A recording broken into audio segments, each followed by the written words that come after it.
I'm Megan Skidmore. For 2.5 years, I have been talking about evolving faith journeys. I started to tire of the heaviness of this focus. I had the clear message come through. It is time for Beyond the Shadow of Doubt podcast to evolve into Living Beyond the Shadow of Doubt podcast. With the same vulnerability and unapologetic authenticity, I will be focusing on the joy in this journey, the life and the living that comes on the other side of maybe, on the other side of what's possible. I want to talk about claiming spiritual sovereignty and becoming your own captain of your vessel. Let's celebrate releasing what no longer aligns for you and connecting with your higher power and honor expanding your energy field to make room for all things new.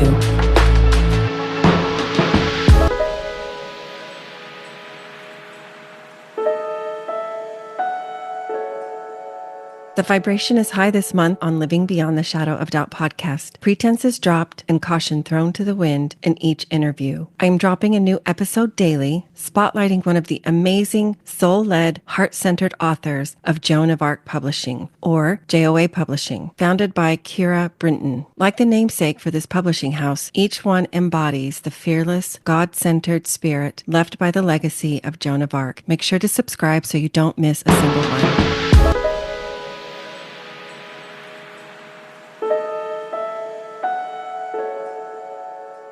All right, we're ready to go for today. Welcome, Kristii, with 2 eyes on the end of your name. Thank you. 3 in total. And Kristii, you are just a bundle of energy and of light. The very little that I got to know you at our recent collective, our recent conference. And there is something special about you. And I really wanted to have you on and have you share your story and your work and how you got to where you are today. Tell us all your secrets and all the magic. Oh, man, it has been magic. That's the thing. I believe you. Yeah, it has been. My life has just taken these beautiful little turns and twists, and learning that it was pretty much my heart the whole time and my knowing and everything that's just kind of led me into all of these little open doors along the way. And it's been just so much fun. Seeing where my life is going to go, seeing how where this is going to take me, So, Yeah, that's always the best when you dip your toe in the unknown, then you put both feet in, and then you just jump all in, and things work out more spectacularly than you could have ever imagined. And all it required was for you to just exercise a little bit of, I guess, faith, belief, confidence, and listening to your knowing, like you so say. trust in the flow of life. And I feel like Mm-hmm. that is what I have done the whole life. I've said yes to things that I had no idea what I was saying yes to, and just saying, this is where I'm going to fly now. And that has been probably my best experiments in life, is just saying yes. And Good for so, you. yeah. Well, let's get to the heart of all of this. Tell us first a little bit about your background, like how you grew up, where you grew up, your family, your faith of origin, maybe um, your educational pursuits and whatnot. Just all the things that kind of Yes, are yes. your foundational story. So, I was born in Ohio. I don't know anything about Ohio except for that it's cold. And I Mhm. moved out here when I was 2. My parents converted into Christianity, and they moved out to Phoenix to begin life again. And Mhm. my grandparents were out here, and so we moved out here when I was about 2.5. I'm not sure exactly what the time frame was. And we began a church out here that was a non-denominational Christian church, and I stayed in that until I was about 30.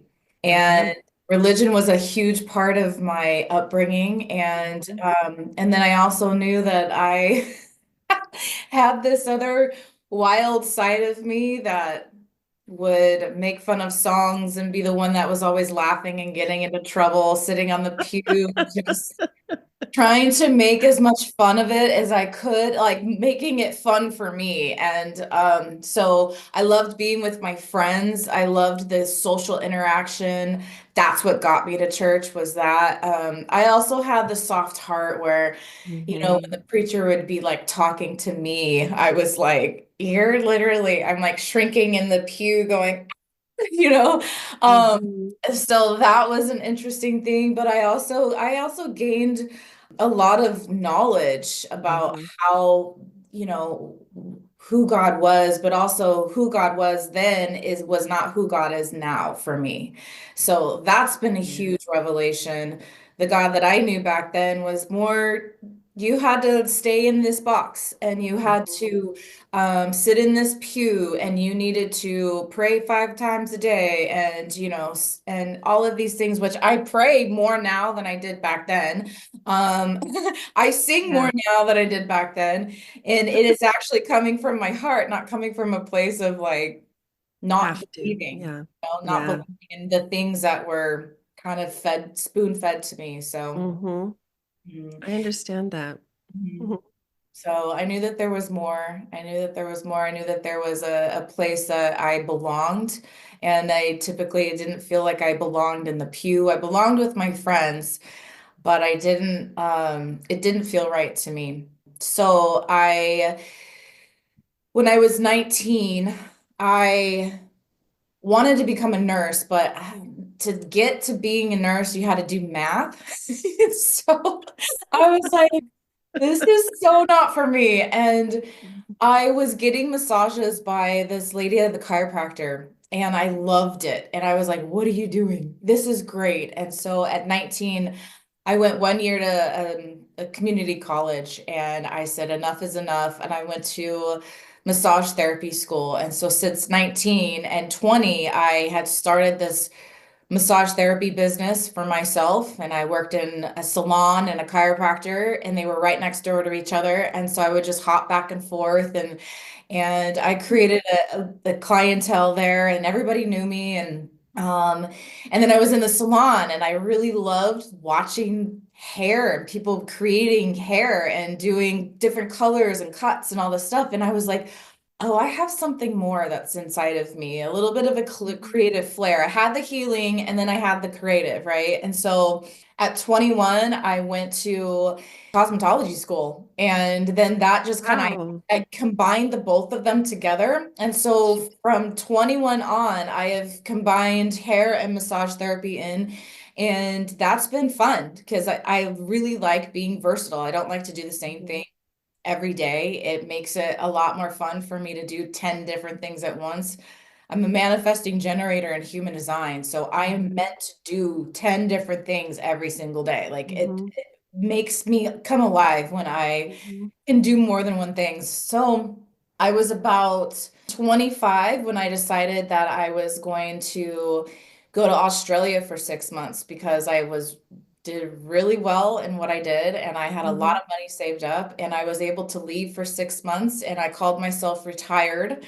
And I lived on the beach and went surfing every single day and was Oh my just like, gosh. wow, this is incredible.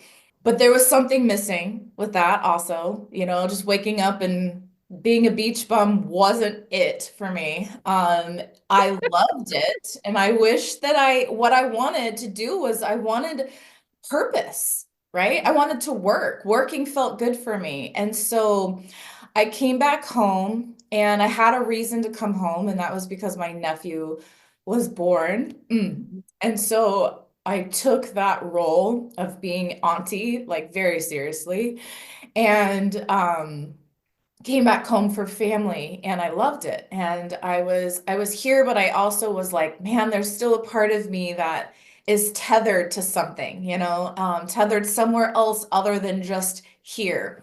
Mhm. So I stayed here. Around 27, I got married, and very quickly. And I quickly knew that it was a course correction. I needed to learn something in that time in my life. And it was about a 3-year relationship where about 6 months in, I was like, this is weird. This doesn't feel right. This feels different than what I thought love was supposed to feel like. And so I learned a lot of lessons about myself in that. I learned who I was. I learned who I was not. And I took all of those lessons and I transformed them into like my next relationship, where my next relationship was another 8 year long relationship where I was able to be as free and as open and loving and just we did things right. I was like, this is how actually a relationship should be. I should be able to come to you and talk to you about things. I should be able to, you should, the should, the shoulds. And so we created a really beautiful life together where we had freedom within the relationship. We had freedom together, but we also were very much aligned in everything we did. And so at from 30 on, I got divorced and I got right into that relationship. And the first 4 years of our relationship was really great. We loved what we were doing. We had a lot of fun. We created a business together of photography and videography, and it was more of his dream. I was just the one pushing it along type of thing, but I was also still doing my own thing and creating a life of my own and still continuing in pursuits of everything that I wanted to. And at 35, we decided that we were going to leave our high-rise building and beautiful loft apartment and get into an RV and refurbish it and hit the road and go traveling. So from 35 to 38, I was in an RV where we were traveling all around the states. We would be snowbirds now. Instead of retired, we were snowbirds, but we were sun chasers because we went to Florida in the winter, we went to Montana in the summer, and we just traveled all around.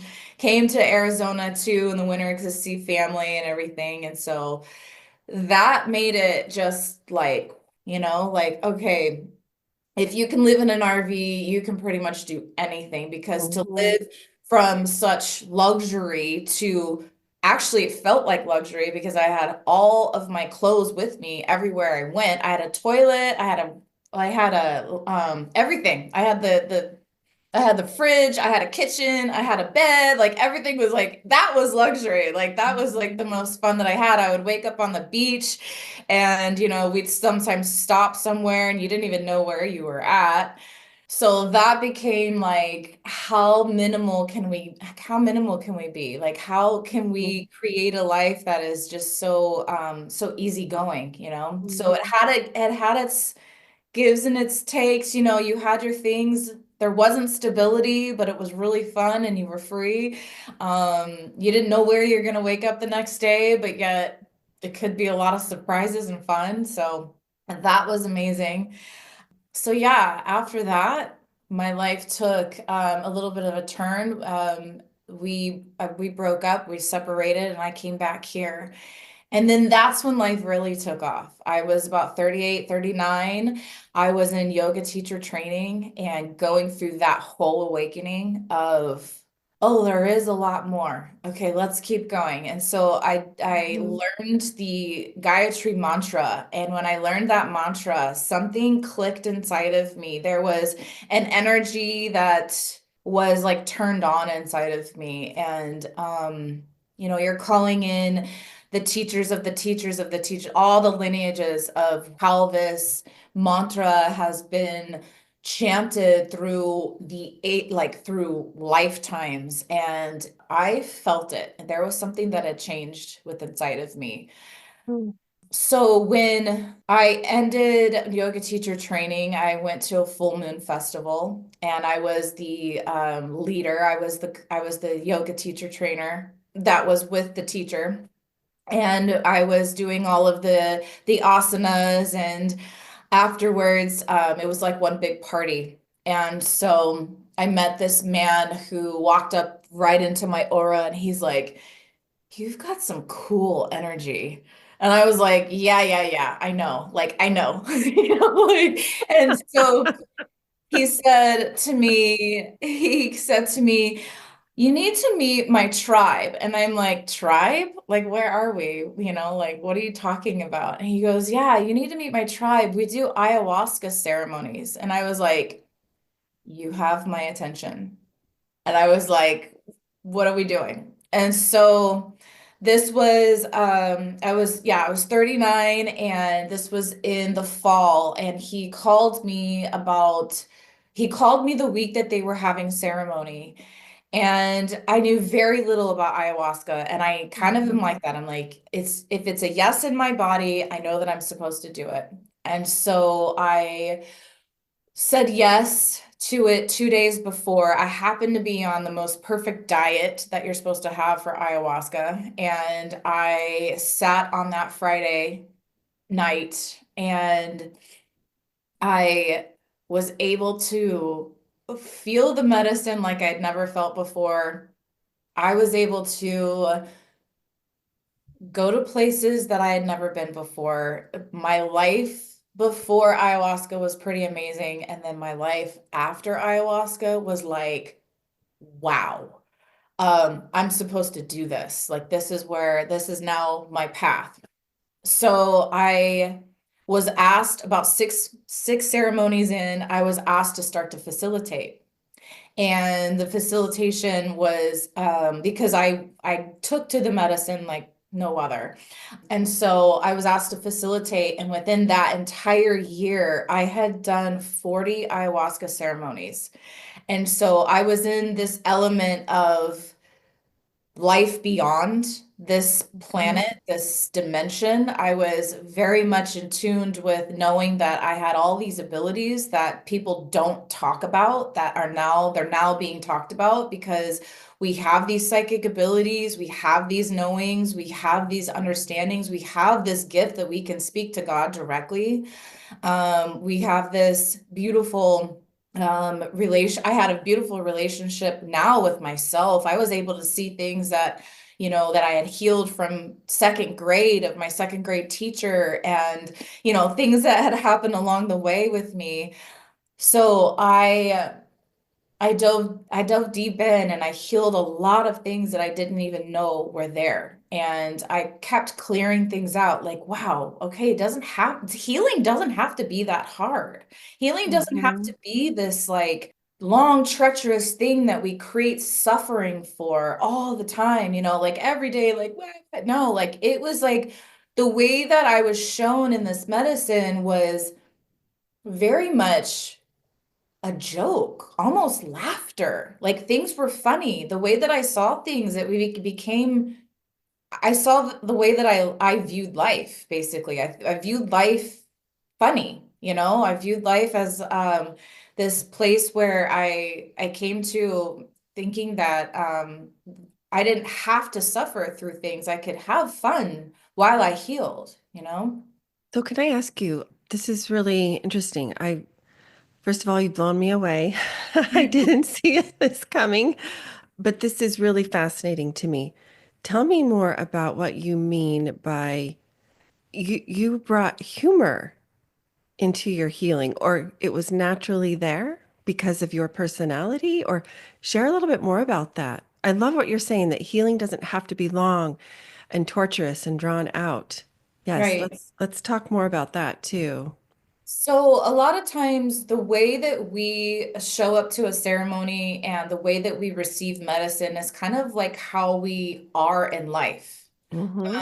And so, being that I didn't have huge childhood traumas. I didn't have like I had these little things along the way that would be like, oh, my friend doesn't like me, or oh, whatever it is. Not being heard was one of them, and that was the second grade thing where it didn't have to be this long, torturous thing, but I understood what happened in that moment. And when I could understand and put the tie to why it happened and how it happened, and then the background story that I had been telling myself the whole time, I was able to see it in such a different light of actually how this, let's skip that. I'm not sure where I was going with it, but how this, how I was able, when I went into the medicine, I was able to have that funnel back to that time and that space to be able to see why these things actually happened, and they were happening for me. And at that point in time, I was not being necessarily heard by maybe the teacher, maybe the principal, maybe my mom, my Hmm. dad. I wasn't being heard in the way that I needed to be heard. I was not being nurtured in the way that I wasn't being nurtured. But that didn't mean that I shut myself off. It meant that I kept going in this way. But I also viewed it as the way that it was shown to me in this kind of like this, I was seeing faces that were smiling to me. My mom, my dad, my sister, like my nephew, everybody that was close to me, my grandparents, everybody who I loved was being shown. And then all of a sudden they showed Miss Horton's face and she was smiling. I was like, what are you doing here? It's like, how come I'm seeing all these beautiful faces and then you show up? What do I need to learn from you? Hold on a minute. As part of my commitment to giving back, every first Friday of the month, I offer a free coaching hour. Anyone is welcome to join, and you may leave your camera off and change your name if you would like to remain anonymous. This is an opportunity to get introduced to my style of holistic coaching and what it would be like to work with me, gain real skills, insight relevant to you, and fresh perspective on life circumstances. Each month is a different topic. For those attending, there will be opportunities for a complimentary one-off energy alignment session. Once registered, you will have access to discount codes for my other offerings. To get the link, including all the resources, register to complete the agreement at the link in the show notes.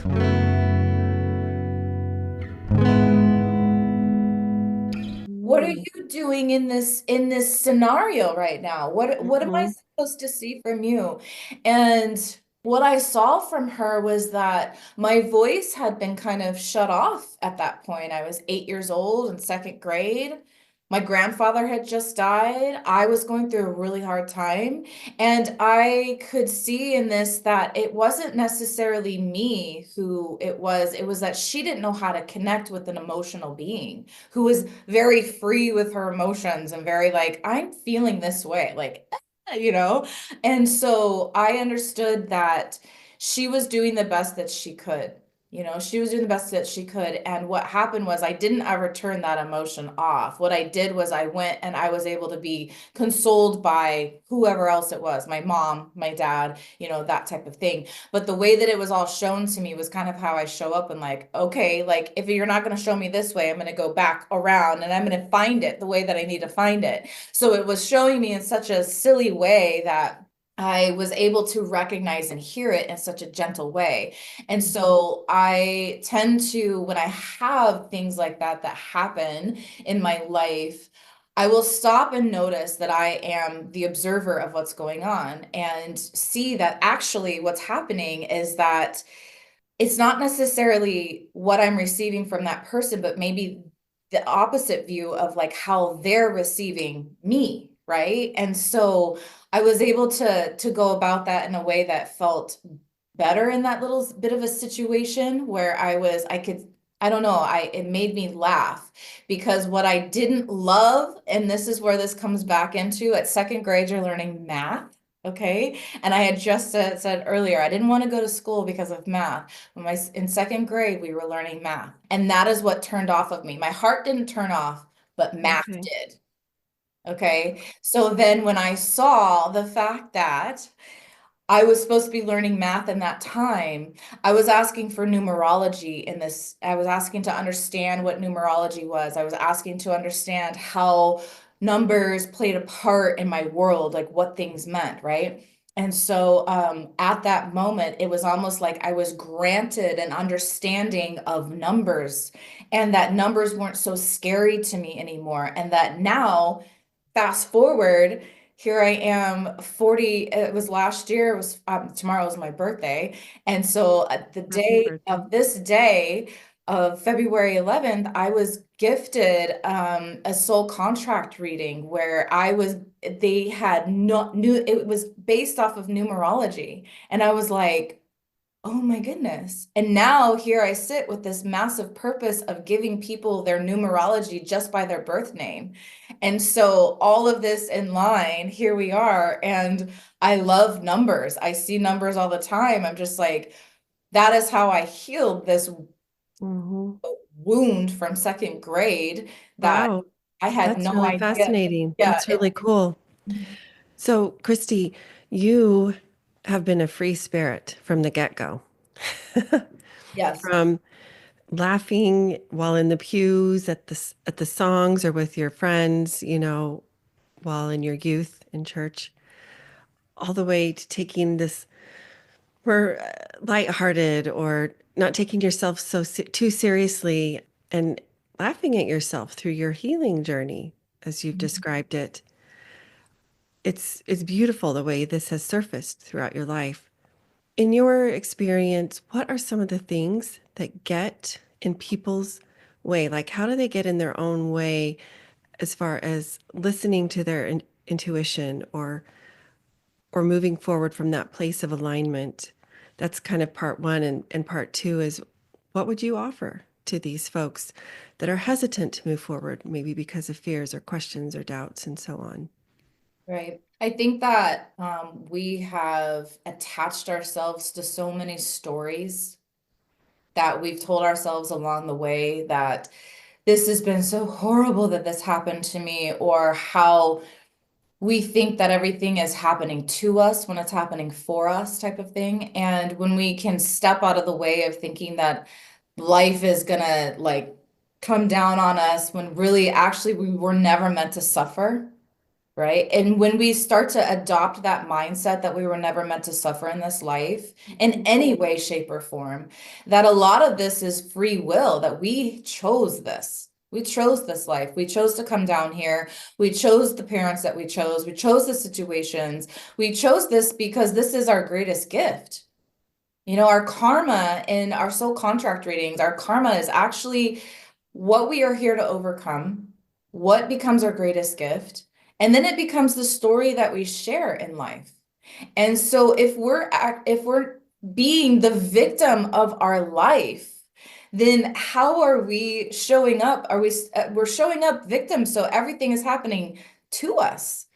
Right? And like, oh, they did that and they did. And yes, I've had certain times where I've been in the victim mentality, and I'm seeing that now, and I'm Mhm. able to see it a lot better. So now I come in and I'm like, okay, so if this karma happened to you, and say it was the worst possible thing you could think about, and what have you done for yourself to understand that this is actually the gift? Right? This is actually Mhm. the gift that we get to overcome, to bring back together, overcome it, and then share it into the world as though you're coming now from a healed place. Mhm. So I think that if we were able to see that a lot better, right? If we had the keys and the tickets and like the opening of our life, the blueprint of our life, which the soul contracts completely show us the blueprint of our life, what we've gone through, our karmas, our talents, our goals, and our soul's destiny. It is literally, so you came in here with having to understand that you were here to forgive, right? You were here to forgive situations that were Mhm. just not fair. And that was actually something that was my karma, was that I came Mhm. in here not understanding that I was here to forgive situations. So that's why things were like in increments for me along the way. And all of those things, I didn't realize that that's what that was until I heard my soul contract, and I was like, oh, that's what that is. That's very cool. I think there's so much about healing we have yet to learn and truly understand as a society. And so I'm really grateful to you sharing your insight, your wisdom, your experience. I think that I'm learning anyway. I think that forgiveness is more for us, really, than for Absolutely. anybody else that we might be forgiving, whatever that looks like. So, this soul contract, you offer that as one of your So this offerings? was right. So from the ages of 35 to 42, you go through spiritual awakening cycles. And so this was last year. After that, like things become, when if you're not living in purpose, it starts to be like a little bit itchy. You feel like you're in a box. You feel like you're not really like living fully, right? And so I'm now, tomorrow I turn 46. And last year, I added on a new modality. And when after 42, you start to dive deeper into your purpose. And so at 45, I went in and learned all that I could about soul contracts. And so that was another thing that I added on, another healing modality that I added on. And I can do them right here on Zoom. I can be, anywhere in the world doing them right now. So this is like a little bit of it's newer, but it didn't take me long to understand it. It's been one of those things like I knew this all along. And so Wow. I take your birth name, I break it down into numerology. I have a whole formula that I use to put around the Star of David or the Merkaba, and it gives me your karma, your talents, your goals, and your soul's destiny. And we're able to see exactly what you came here to overcome, what you're really good at, the things that get you out of bed, and what you came here to do, what your soul actually came here to do. And so these have been absolutely fascinating because some people can have the same frequencies in their number in their charts, and they actually are completely different. Um, Wow. and so it's just been fascinating to Wow. see, like typically I cry doing these because they are you're literally opening up into someone's life in a second, and Wow. it's been That's really, really beautiful to see how people have healed through these traumas just by understanding that this was a frequency that you came in here to overcome. wow. Mhm. That is deep. That is really cool. So I cannot help but ask this question, because I am an advocate and ally of the queer community and a parent of a queer child. I caught that you said you take a person's birth name and then you turn that in or use numerology in some way. Many of our folks in the trans and non-binary community have changed their name that was assigned to them at birth. So what is your approach in that situation? Do you take Right. into account both, or I'm just Yes. curious? Absolutely. So your birth name is always playing out. You're always playing out all the frequencies of your birth name, what you came in here with. And a lot of times with your birth name, we can see typically if you have threes in your chart, if there's a 3-3, a 12-3, or a 21-3, you can definitely see that there is sometimes a sexuality balance, imbalance type of thing where you can see that um, Mm, there it will say it in your chart, most likely. that Uh, is, I'm just yes, blown. yes. Wow. So in some point, in some way, it does have something that Okay. will say that in your chart. So when they do change their name, you will add that into another column and that will overlay on top of the birth name. And it won't, what will happen is that it will enhance that. So you can create karmic clashes with it so that you will really have to overcome that karma if it is a karmic clash. But then you could have best friend bonds. You could have ways that if you've optimized your name, that it can actually help your birth name to overcome karmas easier, quicker. Wow. You'll be able to see these things play out in your life. When I changed my name, that's what happened to me. I could feel when all of these frequencies shifted in my life in the way that they did. Did you add the extra I? Was that I part had a of the Y name? at the end of my name from the very, Oh, and then I put the see. double I, and that reflected what I wanted to see in I see. optimizing my name. Mhm. Wow. This is fabulous. It's fascinating, all of it. I just love it. So thought I had something. I don't know where to start. There's so much. I'm loving this. So as to not keep you past time here, we'll definitely leave your contact info in the show notes and all the places so folks can contact you. Oh, I know what I was going to ask you. I just remembered.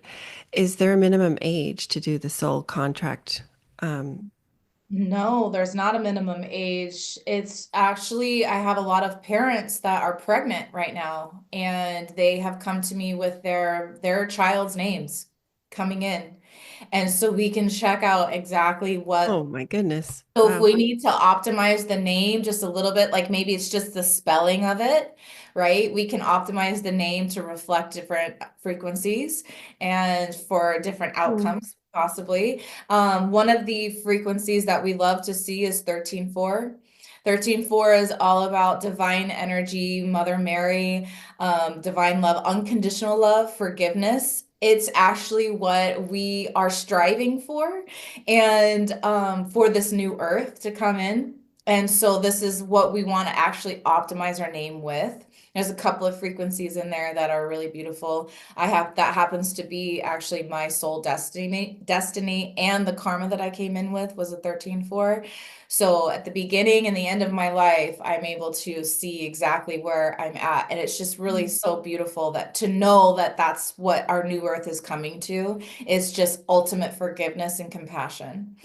Wow. So with that, you can absolutely do it before they've come in to this life. And then you can even do deceased so that you can see, like, maybe, grandpa, you wanted to see what your relationship was with grandpa, right? And you wanted to know more about him. You could actually see his chart too. So it's been fun to see. I just started doing children's charts, overlays of children's parents, the whole family, which has just been my absolute favorite because parents are like, what is going on with my kid? And we can clearly see what this child needs, like that. Mm-hmm. So I've created a guide for parents to support their children. I Mm-hmm. have my child's numbers up everywhere that when I see it, I know it now. Like, I'm like, oh yeah, he's got this and this is what he's, working with. And how can I best support my child, right? We didn't even get into Yeah. it when I had my kid. That was a whole nother thing. We got into the healing part, the healing, yeah, the whole thing. So anyways, it's a support and a guide for parents to understand, to say key phrases to their children while they're growing up, while they're facing difficult challenges. I think that's what, if we would have known this a long time ago with supporting, it's not, you cannot change their karma, but you can support them. You can, and I'm not even saying guiding because we're not really guiding. We're just like keeping them alive. You know what I mean? Like, we're just saying, hey, brush your teeth, make sure, we Mm-hmm. got to do these things. But I really feel like when I say trust in the flow of life, that I now am helping him with his spiritual talents of trusting in the flow of life. And so Wow. that's something that my Kingston has in his chart, where I can say these phrases to help support him in his life. Mm-hmm. Yeah. So, you're writing a book with Joan of Arc Publishing, yes? Or will I be? haven't started that yet. I have the title and I have chapters. I haven't started actually writing yet, but It's all here and I all the know it. places. It is Yeah. big, but it is not. I have Well, not started it yet. I Um, can't wait to see what comes and to be able to read it. I know it's I going have to. the title of it. I have the title. You're welcome to share if you're I at that love point. sharing it. I think it's Okay, great. It's tell called us. Intoxicated by God. Yeah, That's way cool. I yeah. love it. Well, Kristii, just a final question I like to ask all of my guests, reflective of the title of my podcast, and that is, what does living beyond the shadow of doubt mean to you? I feel like I've lived beyond the shadow of doubt. I've lived without fear. I've lived with, living without fear, living without, there's obviously consequences sometimes to our actions, our behaviors, and Mhm. understanding that this is all an experiment, Yeah. And so if it's saying yes to life is what it feels like for me. It's saying yes to life. It's not dipping my toe in. It is going full fledged into an ice bath and saying yes to it and understanding what I can learn from an ice bath. That's what it's fearful, but I'm going to do it. It's Yeah. on the other side of that fear is your best life, your next best class. If you're afraid to Mm-hmm. stand up and teach, I've learned that, like, my fear drives me. My fear drives me into Hmm. living a very full life. So, living through my heart space, when it says yes, I do it. I love it. That's so good. Well, just really quickly, I want to throw out some for fun questions for you so our listeners can get to know you. I'm just looking for one, maybe two word answers. Tell us your favorite book. Oh, the Sophia code. Okay. And are you an introvert or an extrovert? I'm an extrovert. Of course you are. Yeah. And who is your favorite artist? That one I was, so I would say Pink. Oh, Okay. I I would say, love Pink. yeah, I have seen her in concert and I she have is too. My amazing. hair is really short. I look like her. So like it's, I yeah, could people are see like, you that. look like Pink. I'm like, thank you. I'll take it. So yeah, she's been my favorite. Are you a night owl or a morning lark? Oh, Morning Lark. Yeah. Wake me up early. And Mhm. who's your celebrity crush? Jesus. That's great. I love Jesus. And do you do still or carbonated water, or are you a diet soda fan or some other beverage? I'm both. I drink water during the day and like flat water during the day. And then around 4 when it's happy hour, I like a carbonated drink. Not Nice. alcohol. I used to drink, but now I don't. And that's kind of like my happy hour, you know? Fun. Yeah. And then finally, the furthest place that you've traveled. Australia and New Zealand. Okay. That is very fitting, knowing more about you and knowing what I know about Australia. And I've been to New Zealand, not to Australia, but very laid back, very chill, very easygoing Mhm. lifestyle outlook, all of it. That so fits you. They're very welcoming, very welcoming. Yes, they are. Your instant family, basically. Yes. Kristii, it has been just a privilege and so much fun to get to have this conversation with you. If folks had questions, wanted to reach out, what's the best way for them to do that? They can reach out on Instagram. My Instagram is Kristii with double I's at the end, _M_Ryznar.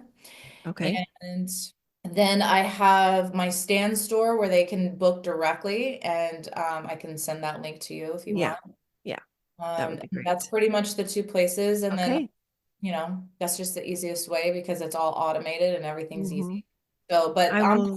on my Instagram, you can get to you can book directly through the stand store there. Awesome. I will leave all of that in the show notes. Thank you again. I have loved getting to know you. You're a wonderful light. Thanks so Thank much. you. Yeah, this is fun. I love It it. really was. Yeah.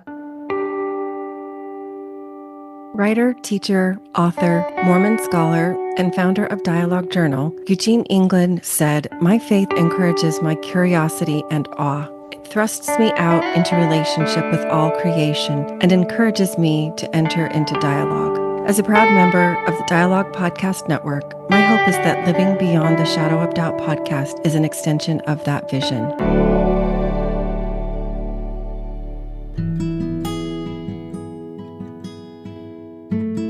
Visit meganskidmorecoaching.com to find this podcast and additional free resources, including the link for a complimentary coaching session. Follow me on Facebook or Instagram for more, or to send me a DM. Help the podcast grow. Please follow, review, and share with a friend.